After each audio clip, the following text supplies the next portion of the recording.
አዲስ 1879 ይህ የአዲስ 1879 ሙሽት ነው። ግንቦት 5 ቀን 990 ዓመተ ምህረት ጧት ቤተ መንግሥቱ ላይ ከፍተኛ ድባብ ሰፍኗል።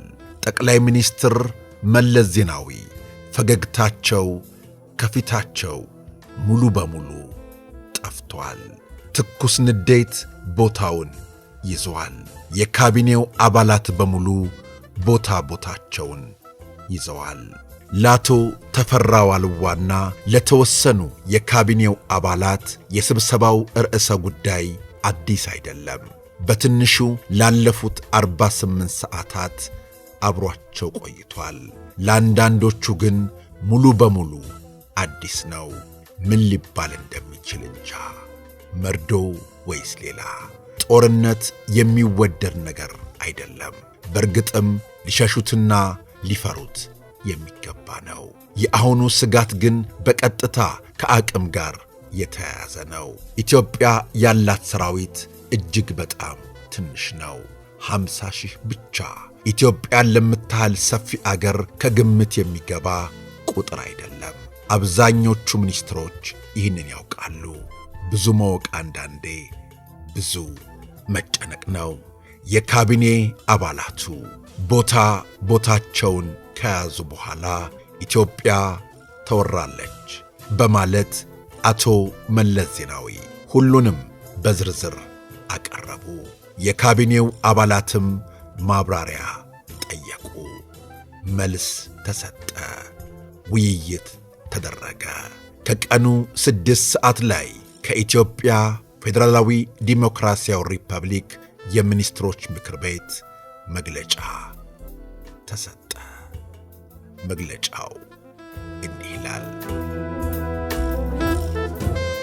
የኢትዮጵያ ፌዴራላዊ ዲሞክራሲያዊ መንግሥትና መላ የአገራችን ሕዝቦች በውስጣችንም ሆነ በአካባቢያችን ዘላቂ ሰላም እንዲሰፍን ለማድረግ ብርቱ ጥረት ስናደርግ ቆይተናል። ለዚህም ሲባል በውስጣችን ዘላቂ ሰላም ለማስፈን ከምናደርገው ጥረት ባልተናነሰ ደረጃ ከጎረቤት አገሮች ጋር በእኩልነትና ሉዓላዊነት በማስከበር ላይ የተመሠረተ ግንኙነት ለማዳበር ያልተቆጠበ ጥረት አድርገናል። ሰላም የሰፈነበትና በጋራ ጥቅም ላይ የተመሠረተ ጉርብትና ሲዳብር የአካባቢያችን ሕዝቦች በሙሉ ተጠቃሚ እንደሚሆኑ በማመንም ለአካባቢያችን ሰላም በጽናት ቆመናል። ወደፊትም ለአካባቢያችን ሰላም ያለን ይህ አቋም እንደ ጸና ይቀጥላል።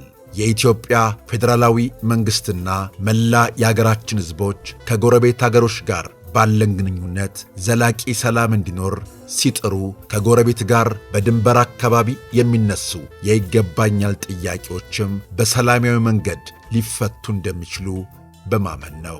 በዚህ መሠረት በተወሰኑ የአገራችንና የኤርትራ ድንበር ላይ የሚነሱ የይገባኛል ጥያቄዎችም እንደዚሁ በሰላምና በውይይት ሊፈቱ እንዲችሉ የበኩላችንን ጥረት ስናደርግ ቆይተናል። ሐቁ ይህ ሆኖ ሳለ የኤርትራ መንግሥትና ኢትዮጵያን በመምራት ላይ የሚገኘው ሕዝባዊ ግንባር የሚያነሱትን የድንበር ይገባኛል ጥያቄውን በኃይል ለመፍታት ተንቀሳቅሰዋል። በዚህም መሠረት ከትናንት በስቲያ ግንቦት 4 ቀን 990 ዓመተ ምህረት የይገባኛል ጥያቄ ወደሚያነሱበት የኢትዮጵያ ድንበር ዘልቀው ገብተዋል። በአካባቢው ጸጥታ ለማስከበር ከተሰማሩ የፖሊስና የሕዝባዊ ሚሊሻ ኃይሎች ጋር ግጭት በመፍጠርም የተወሰኑ ቦታዎች ተቆጣጥረዋል።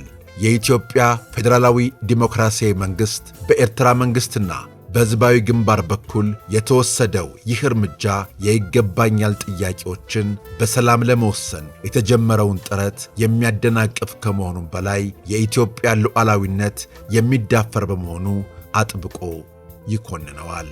የኤርትራ መንግሥትና ሕዝባዊ ግንባር ከጀመሩት የጠባጫሪነትና የትንኮሳ እርምጃ ተቆጥበው ከያዙት የኢትዮጵያ ድንበር ያለምንም ቅድመ ሁኔታ ካልወጡም የአገራችንን ሉዓላዊነት ለማስከበር ሁኔታው የሚጠይቀውን እርምጃ ሁሉ እንደሚወስድ በጥብቅ ያስጠነቅቃል።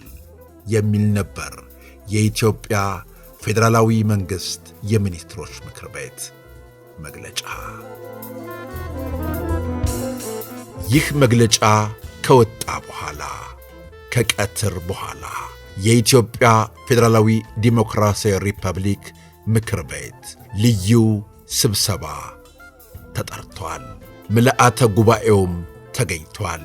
አፈ ጉባኤ ዳዊት ዮሐንስ የክብር መዶሻውን አንስተው ጠረጴዛውን በመምታት ስብሰባውን ከፈቱ። ጠቅላይ ሚኒስትር መለስ ዜናዊ በኤርትራ መንግሥት በኢትዮጵያ ላይ የተፈጸመውን ወረራ በዝርዝር አስረዱ። ፓርላማው በዝርዝር ከተወያየ በኋላ የኤርትራ መንግሥት በኃይል ከያዛቸው የኢትዮጵያ ግዛቶች ያለምንም ቅድመ ሁኔታ ለቆ እንዲወጣ ወሰነ። ያስፈጻሚው አካልም ይህንን ግጭት ቢቻል በሰላም ካልሆነም በጦርነት እንዲፈታ ትዕዛዝ አስተላለፈ። ከዚህ በኋላ የሆነ ሁሉ ሆነ። የኢትዮጵያና የኤርትራ ወዳጅነት ጦርነት ገጠመው። ኢትዮጵያና ኤርትራ ተፋለሙ። ብዙ ወገኖቻችን የጦርነቱ ሰለባ ሆኑ። ይህ ታሪክ ከሆነ እነሆ 28 ዓመት ሞላው። ቤተሰቦቻችን አሁንም ታሪኮቻችንን ማቅረባችን እንቀጥላለን። ስለ አብሮነታችሁ፣ ስለ ወዳጅነታችሁ ከልብ እናመሰግናለን። በቀጣይ አዲሁ እንዳማረብን ተመልሰን መጣለን። እናመሰግናለን።